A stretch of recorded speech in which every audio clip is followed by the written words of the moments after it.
Bonsoir à tous. À la une de ce journal, la situation épidémiologique inquiète au fil des jours au Cameroun. 528 cas positifs viennent d'être recensés selon un pointage effectué par le ministère de la Santé publique. 8 morts des suites de Covid-19 et près de 27 personnes ayant retrouvé la santé. Le gouvernement compte revoir sa stratégie de lutte contre la pandémie en insistant sur une surveillance à base communautaire et multiplier les cas de dépistage sans pour autant préciser les statistiques concernant cette stratégie de dépistage à l'échelle, à une grande échelle. Et vous le verrez dans ce journal, comment d'autres pays africains prennent de l'avance sur le Cameroun. Le cas du Gabon sera évoqué dans ce journal, là où un laboratoire spécial a été aménagé pour multiplier le nombre de dépistages des cas, pouvant arriver à 5000 cas de dépistage de façon hebdomadaire. Et l'Organisation mondiale de la santé qui annonce qu'elle va suivre de près les essais cliniques concernant le Covid organique à Madagascar. Pendant ce temps, l'Église catholique au Cameroun demande au gouvernement de pouvoir lui donner la possibilité de l'accompagner avec ses hôpitaux publics et son protocole thérapeutique spécial mis en place par l'archevêque métropolitain Monseigneur Samuel Kleda. Vous suivrez dans ce journal les prières relatives à à la fête de l'Ascension avec un accent particulier sur la pandémie du coronavirus.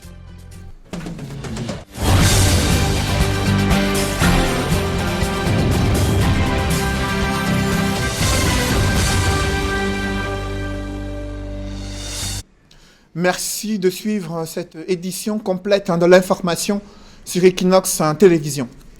La fête religieuse de l'Ascension, célébrée sur fond de lutte contre la pandémie du coronavirus, à la cathédrale Notre-Dame des Victoires à Yaoundé, l'archevêque métropolitain révèle que les prières au nom de Jésus-Christ ont inspiré la mise sur pied d'un protocole thérapeutique spécial efficace pour permettre aux patients atteints du Covid-19 de retrouver la santé. Et dans ce cadre-là, les hôpitaux catholiques sont prêts à accompagner le gouvernement dans sa stratégie nationale de lutte contre la maladie à coronavirus. Élisée Bokba et Ike Cyril.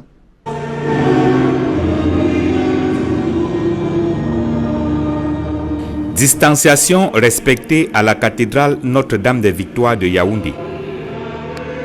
En pleine crise sanitaire, la solennité de l'Ascension prend les allures d'une mobilisation spéciale du peuple de Dieu pour vaincre la pandémie du coronavirus. L'archevêque métropolitain de Yaoundé rappelle d'ailleurs que les hôpitaux catholiques sont disposés à accompagner la stratégie nationale de riposte contre la propagation du coronavirus. L'ascension de notre Seigneur Jésus-Christ que nous célébrons aujourd'hui peut être appelée l'ascension de la mobilisation de tout le peuple de Dieu dans la lutte contre la pandémie et dans le retour à la vie normale.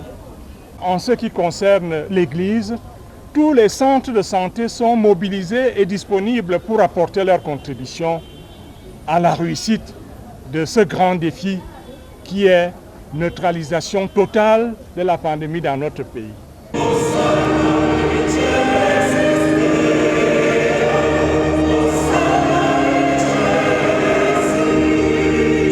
Alors qu'à travers chants et louanges, les fidèles font monter leurs prières vers le ciel, Monseigneur Jean Baga insiste sur la symbolique de la fête de l'Ascension. Jésus est au ciel pour perpétuer sur la terre sa victoire sur la mort et sur les ténèbres, dit-il, avant d'inviter les fidèles à invoquer le Sacré-Cœur de Jésus contre le coronavirus. Nous nous battons contre un virus, mais qui est derrière le virus?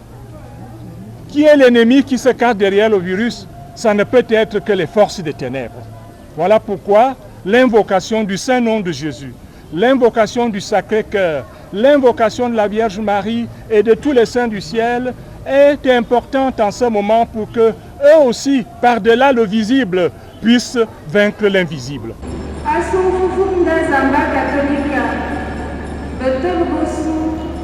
40 jours après la Pâque, l'Ascension de Jésus nous envoie en mission dans le monde afin de prêcher la bonne nouvelle contre toute forme de pandémie, dira l'archevêque métropolitain de Yaoundé, pour qui ceux qui croient et prient verront le salut. dans les régions anglophones, les prières de la communauté chrétienne visaient à implorer la fin de la pandémie du Covid-19 et surtout l'arrêt des violences meurtrières sur le théâtre de la crise anglophone. Plus de détails avec Jacques Molon et Donald Brice-Camgan.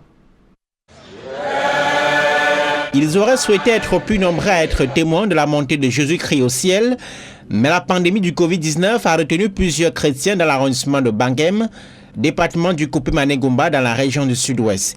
Comme ici à la paroisse Ave Maria, les participants à la messe de l'Ascension observent 20 mètres de distance l'un de l'autre, tout comme chacun se désinfecte les mains avant la communion. Nous avons prié afin que le Saint-Esprit offre sa bonté, afin qu'il inspire les chercheurs qui se battent à trouver un médicament à la maladie. Dans tous les pays, avec notre pandémie Covid-19, que Dieu va nous aider.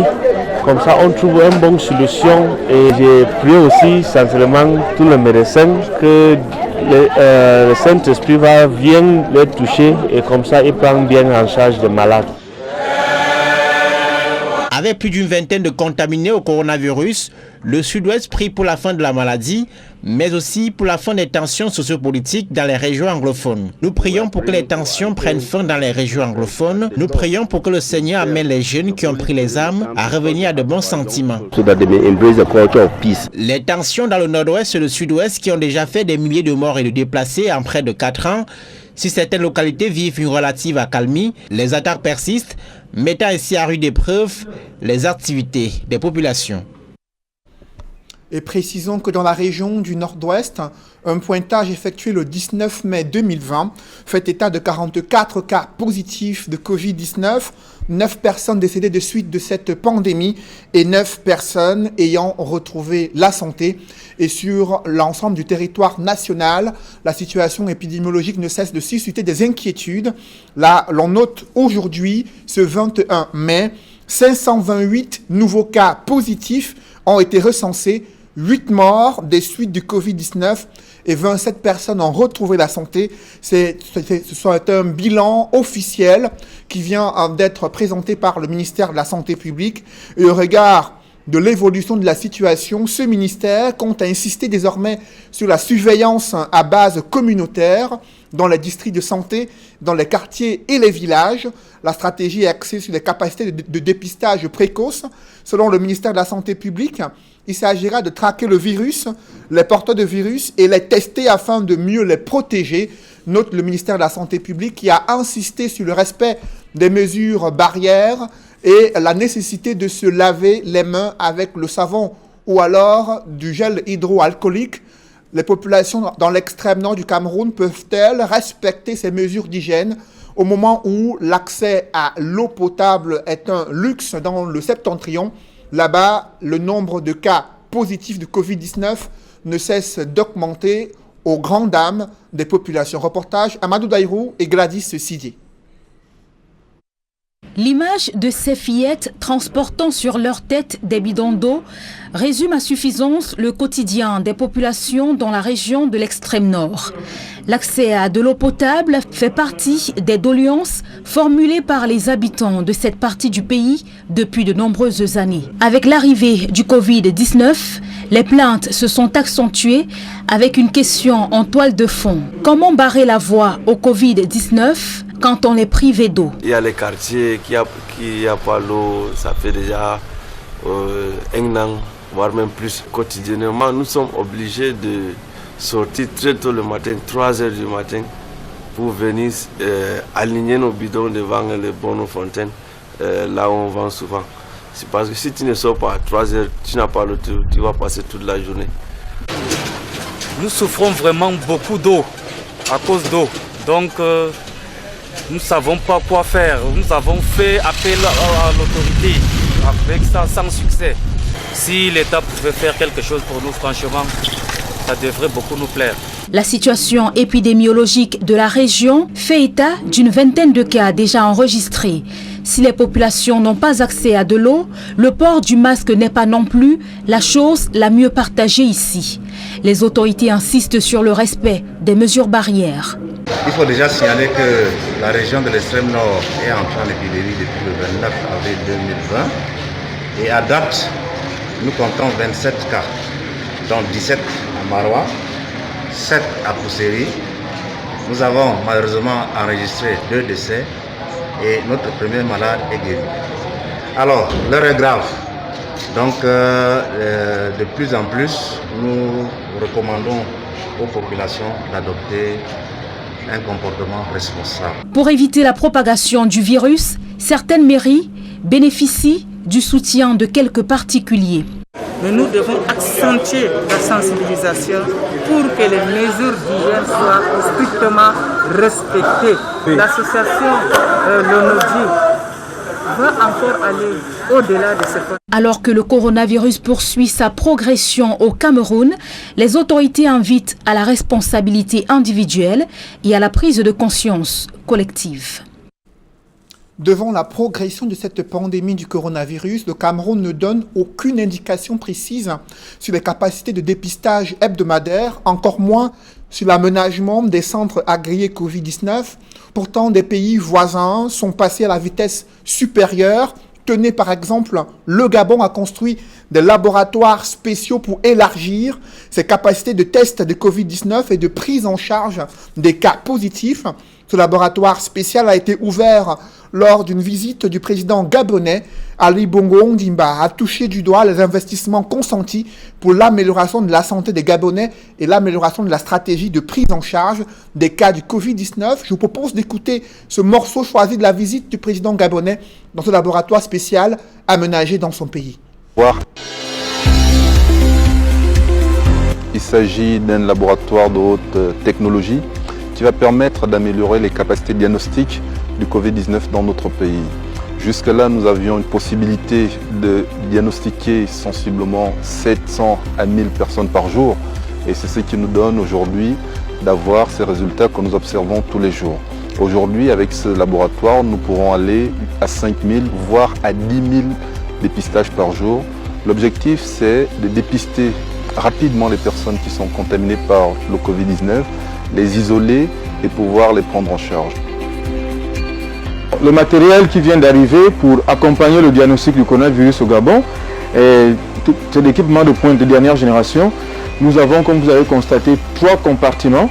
Le premier compartiment permet directement d'inactiver le virus, donc le virus devient moins dangereux pour les techniciens qui vont travailler. Ensuite, le deuxième, il va purifier le virus avec des équipements de haute sécurité de niveau 2, avec un flux d'air bien approprié pour protéger les techniciens. Et puis, à la fin, nous avons un système d'équipement qui permet de détecter directement le virus en très peu de temps et qui va permettre d'accroître les capacités diagnostiques que nous avions déjà actuellement. C'est une victoire pour la pharmacopée traditionnelle africaine dont les vertus thérapeutiques viennent d'être reconnues dans le cadre de la lutte contre la pandémie du coronavirus.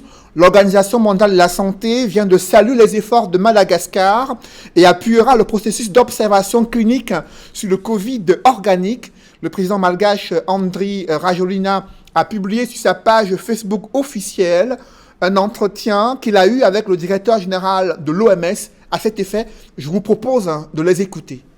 Bonjour, docteur Tedros, monsieur le directeur général, c'est un plaisir de communiquer avec vous.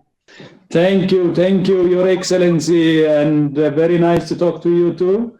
You remember the last time we met face to face was in February on the margins of the African Union in February 2019, and we had a very productive discussion. And of course, not face to face this time, virtually, but very glad to see you again. Également, j'ai un bon souvenir de notre rencontre quand on était à Addis Abeba. Effectivement, nous avons beaucoup de projets pour améliorer la santé des Malagasy. Actuellement, je tiens à vous dire qu'on travaille beaucoup avec l'OMS.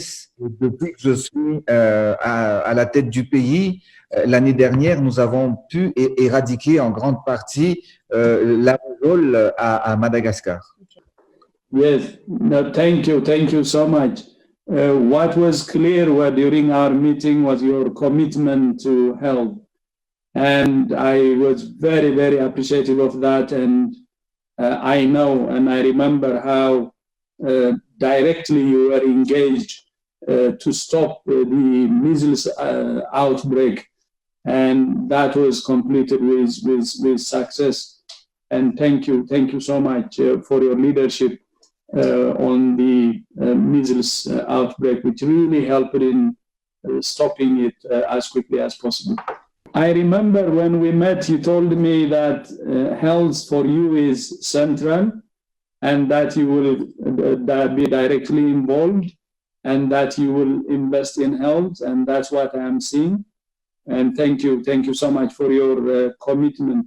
So, Your Excellency, maybe I would be happy also to hear your views about the COVID situation in Madagascar. I would be happy to work with you closely and work in any way possible. Oui, comme vous le savez, Dr Tedros, tous les pays sont actuellement touchés par cette pandémie qui est le coronavirus. L'objectif de chaque État, c'est vraiment de limiter sa propagation et de faire le moins possible de victimes. Et pour faire face à cette réalité, Madagascar a élaboré un protocole de traitement, un protocole d'observation clinique et un protocole d'essai clinique également. Et le premier protocole s'agissait en fait du traitement bithérapie associant la chloroquine et l'azithromycine. Ce traitement certainement a permis de traiter et de guérir les premiers malades atteints du coronavirus à Madagascar. Par contre, nous avons constaté des effets indésirables et des effets secondaires sur les patients traités par ce traitement. Ce traitement donc a présenté un risque potentiel de toxicité et qui a exigé une plus grande surveillance clinique. C'est pour cette raison que nous avons étudié et cherché avec nos chercheurs de trouver d'autres voies et moyens pour faire face à cette pandémie. Nous avons mis le deuxième protocole d'études ou d'observation clinique sur la décoction ou le Covid Organics qui a été établi par nos chercheurs. Et donc, Dans le reste de l'actualité, la reprise des cours est hypothétique au lycée de Batyenga, situé dans la Léké. Un violent orage a arraché les toitures de la quasi-totalité des salles de classe et du bloc administratif à 10 jours de la rentrée du 3e trimestre. Dans quelles conditions les élèves en classe d'examen vont-ils suivre les cours sur le campus de ce lycée? Élément de réponse avec Emmanuel Diop et Marcelin Gansop. S'il ne s'agissait que des hautes herbes qui ont envahi le lycée depuis l'arrêt des cours, le staff aurait moins de soucis à se faire. Mais la situation est plus grave encore. Aucune des salles de classe du lycée de Batyenga n'est prête à accueillir les élèves le 1er juin prochain. Un violent orage est passé par là, laissant derrière lui un spectacle désolant. Les images parlent d'elles-mêmes. Vous pouvez le constater, les destructions sont d'ordre général. Aucun espace n'a été épargné. Les salles de classe ne sont pas viables. Nous n'avons pas de bureaux administratifs. En ce moment, nous assurons le service de la permanence et cette permanence s'effectue à l'extérieur, dans la cour. Le lycée est recouvert de végétation. C'est vraiment des conditions assez difficiles pour un fonctionnement normal. On dirait que même la nature est contre le lycée de Batyenga. Cet arbre est tombé sur une des salles de classe, heureusement en pleine Covid. L'on imagine les dégâts que cela aurait pu causer si les élèves étaient en salle de classe ou simplement dans la cour, en pleine récréation. Plus de peur que de mal finalement. Un malheur ne venant jamais seul. En plus des toitures qui ont été arrachées par le vent, certains bâtiments ont cédé, remettant en cause la qualité des travaux qui ont été réalisés. Nous sommes dans la classe de seconde C, pas besoin d'être un technicien pour comprendre que cette classe, tout au moins ce bâtiment, n'a pas été construit dans les règles de l'art. Et à peine il a été mis à l'utilisation des élèves qu'il est tombé en ruine. Oui, je pense que nous avons identifié tous les défauts techniques. Et ces défauts techniques seront réparés. Nous connaissons le faire. Le métier le permet de le faire. Et nous allons tout juste apporter toutes les corrections nécessaires pour que ce bâtiment reste dans les standards des normes techniques, afin de le rendre plus neuf. Heureusement que la nationale numéro 15, dont l'axe Batchenga-Ntui fait partie, passe à moins de 50 mètres du lycée. Et à la faveur des travaux connexes qui sont prévus dans le cadre de ce projet, le lycée de Batchenga a bénéficié d'un coup de pouce non négligeable. Nous avons construit un bloc de 2 salles de classe et nous nous sommes rendus aussi compte que les anciens bâtiments ont besoin du neuf. Et on a essayé de recenser les travaux à faire sur ces anciens bâtiments pour les réhabiliter. Et on s'est rendu aussi compte, avec les pluies de cette année, que les toitures sont déjà arrachées aussi sur les anciens bâtiments. Tout ça sera réhabilité.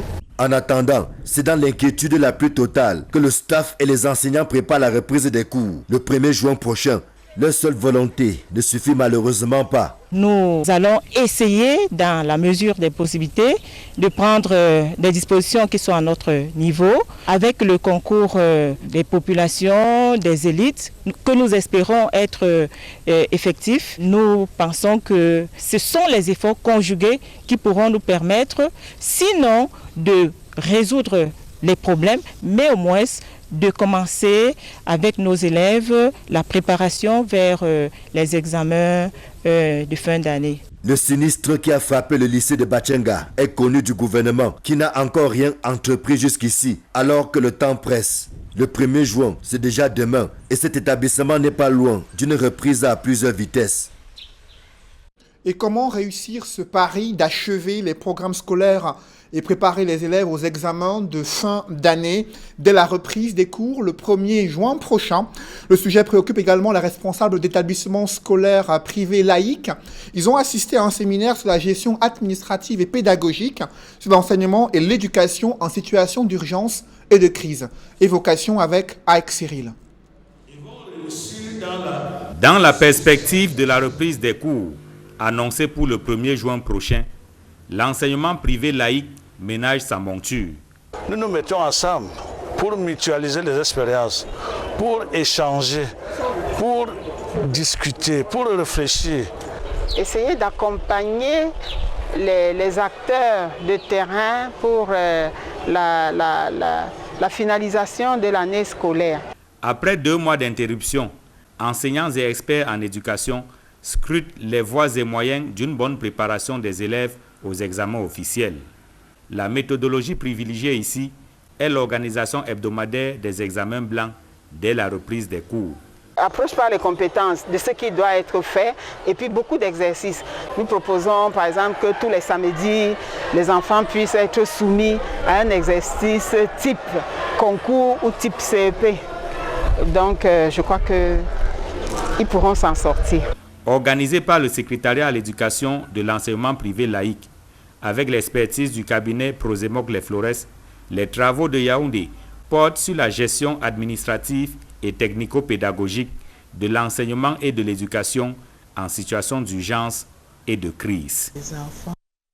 Profitant de la célébration de la fête de l'unité nationale, le président français Emmanuel Macron a écrit à son homologue camerounais pour attirer son attention sur la gestion de la crise anglophone. Certes, dans la correspondance, Emmanuel Macron reconnaît les efforts du gouvernement pour améliorer la gestion de la crise, mais il insiste sur la solution politique à apporter à cette crise afin que le Cameroun puisse retrouver le chemin de la paix durable dans ces 2 régions du Cameroun. Il a également évoqué la gestion de la pandémie du coronavirus, la crise sanitaire et l'accompagnement de la France dans le cadre de la lutte contre le terrorisme à l'extrême nord du Cameroun.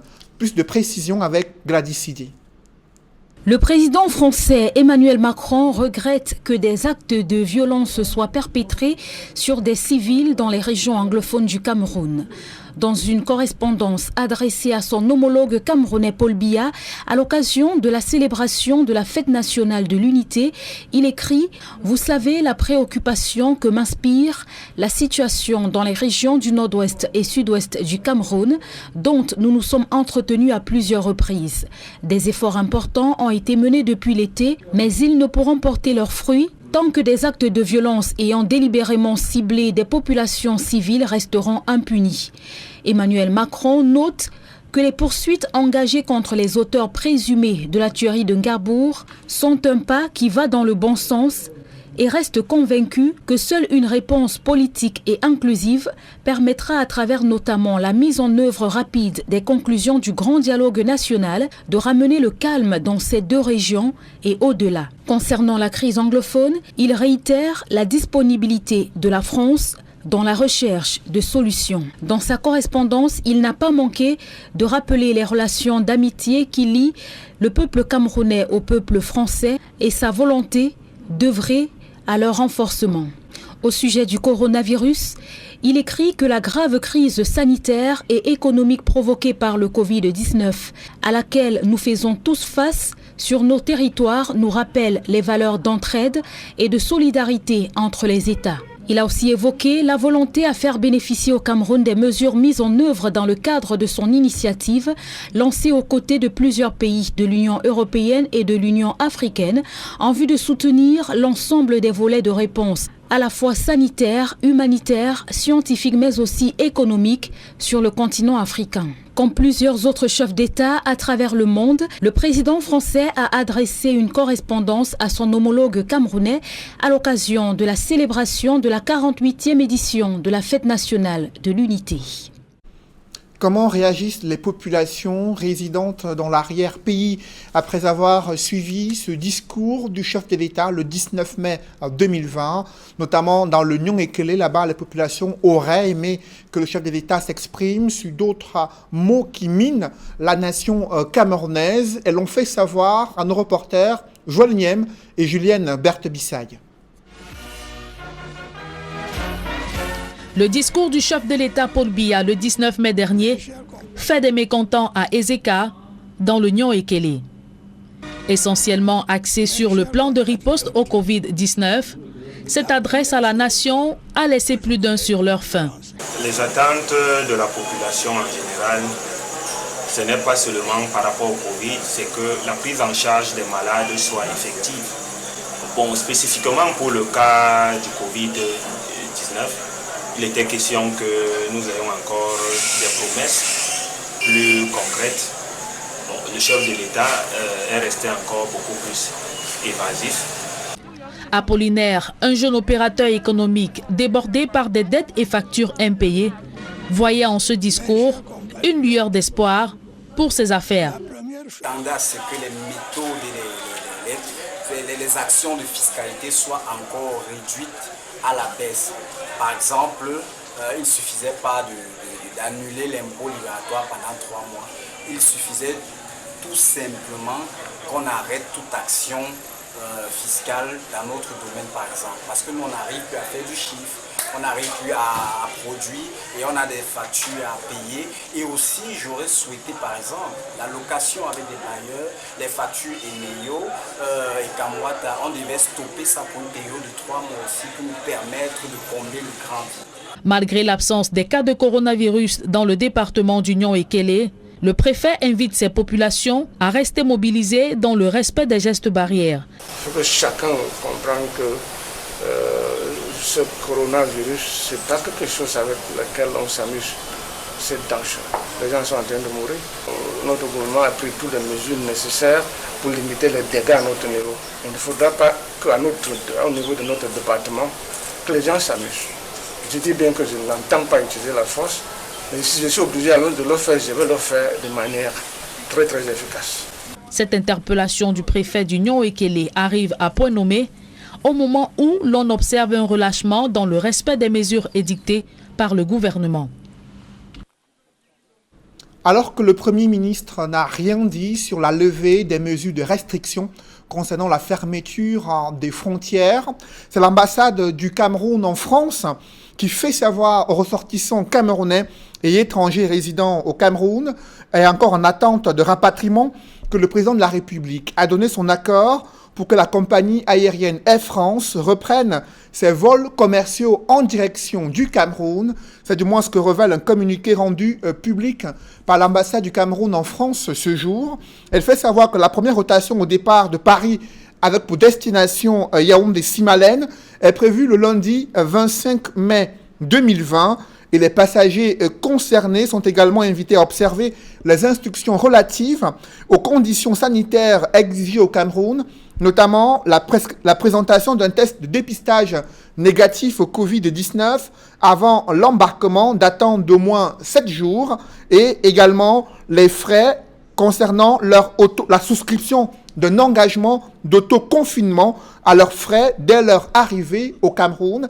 C'est en substance un communiqué signé par le chargé des affaires intérimaires, Antoine Amadou, concernant l'ambassade du Cameroun en France.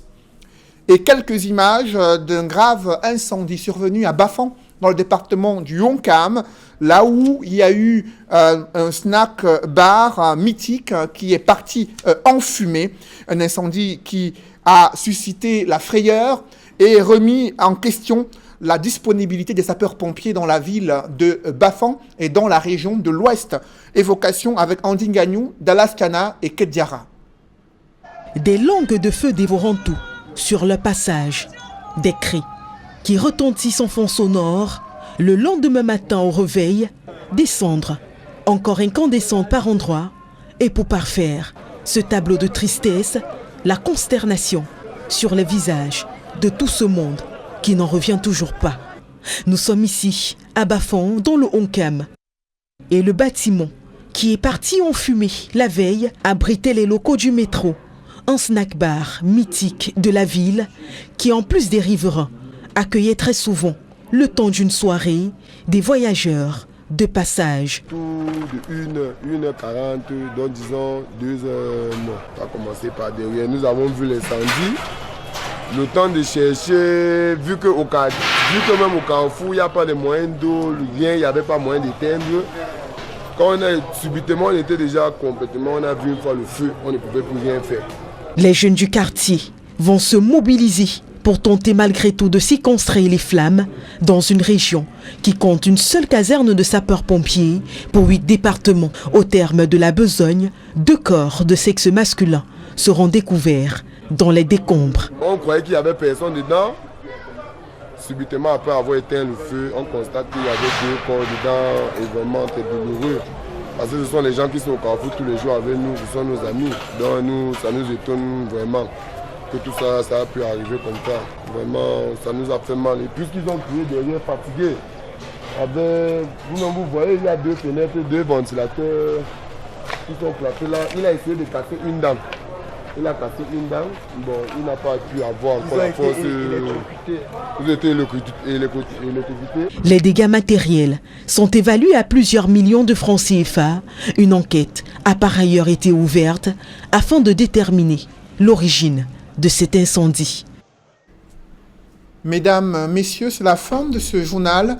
Merci de l'avoir suivi. Juste après cette édition de 20h, retrouvez Serge Alain Otto et ses invités pour le débrief du journal sur le plateau d'Equinox Soir. Serge Alain.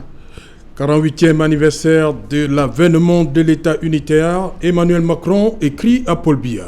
Il a tenu à cette occasion importante dans la vie nationale du Cameroun à féliciter d'abord le gouvernement camerounais pour les efforts consentis dans la résolution de la crise anglophone. Cependant, Emmanuel Macron a insisté sur le fait qu'une solution politique est la seule pour pouvoir mettre un terme à cette crise dans les régions du nord-ouest et sud-ouest. Il a évoqué les stratégies de lutte contre la pandémie de coronavirus et l'accompagnement des autorités françaises pour lutter contre l'insécurité et le terrorisme à l'extrême nord du Cameroun. Serge Alain. Discours à la nation du 19 mai dernier, des populations d'Union Ekele sur leur faim. Elles regrettent le fait que le chef de l'État se soit exprimé exclusivement sur la crise sanitaire au moment où elles sont confrontées à de nombreux problèmes. Vous le savez, dans le Nion Ekele, il y a un sous-développement criard, manque de routes, difficile accès à l'eau potable, l'électricité se fait rare et d'autres maux qui minent également la nation camerounaise sur lesquels elles auraient aimé que le chef de l'État puisse s'exprimer et présenter des solutions concrètes pour l'amélioration de leur quotidien de vie. Voilà, madame, monsieur, c'est donc l'essentiel. Equinox Soir, deuxième partie. Bonne soirée à vous, Cédric. Bonne soirée à vous, Serge Alain. Rendez-vous lundi. 20h.